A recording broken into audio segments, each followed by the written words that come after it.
On the subject of hijabs, people's emotions become very heated.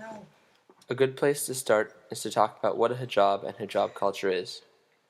The hijab is a specific head covering that in Islam takes the role of covering a woman's hair, while most other, more intricate coverings like the chador or the burqa are meant to disguise the shape of the body. Hijab culture is the reasoning for the use of hijab in a Muslim context. This is seen as a symbol of modesty for Muslim women, that some argue is oppressive to women, but many Muslims argue that the sentiment is bigoted. This divide is pushing for various legislations and giving way to xenophobic behavior, and in many cases, violence against both women wearing hijabs and women not wearing hijabs. There's nothing inherently oppressive about the hijab. What's oppressive is the patriarchal setting in which the violence takes place.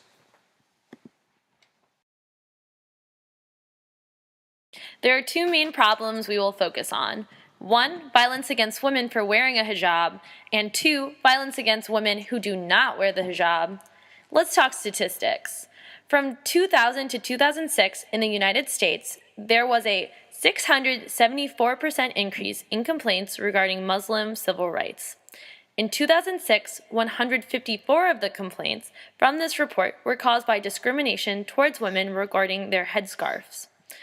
29% of Muslim women who did not wear the hijab were discriminated against, while 69% of hijab wearers were discriminated against. These attacks are racially charged. Unfortunately, wearing the hijab in America can put women in harm's way. According to the 2013 Global Gender Gap Report, the 10 lowest scoring countries were countries that were mostly Muslim. Though this is not conclusive evidence, this correlation is concerning for gender equality in Muslim countries.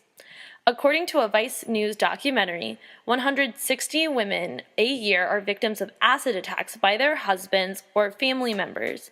This is often related to their family members believing that the woman brings dishonor through wearing Western fashions or not the hijab. Violence against women wearing hijabs is at heart a feminist issue, and should be viewed through the feminist sociological perspective. Violence is one of the many ways that men subjugate women in an attempt to keep them in a lower class in society. When men perpetuate violence against women under any circumstance, it can be seen as a form of patriarchal oppression. But when this violence occurs because of how a woman chooses to present herself in the public sphere, or how she chooses to represent her faith, it is undeniable that this violence is a tool to intimidate and oppress women. With this in mind, feminist theory would argue that these aggressions do not occur because of these women's actions or because of some religious force, but that they are instead symptomatic of a society that is vehemently opposed to female autonomy.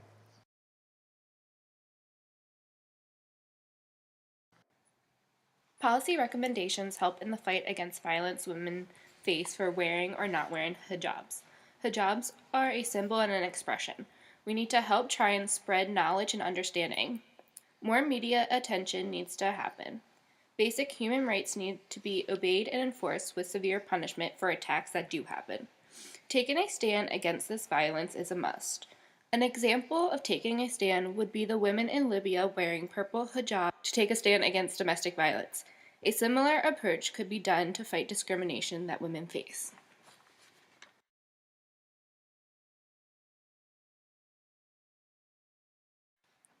Muslim men should be harshly punished for acts of violence such as acid attacks against women. Prison is one punishment, but in prison, men should have to go to anger management and support groups for dealing with cultural pressures on Muslim men. They are under a lot of pressure as the head of the family, but must learn to control anger and see women as equals. This could be nipped in the bud with classes for Muslim children emphasizing empathy and helping them to learn about human rights. Something needs to change.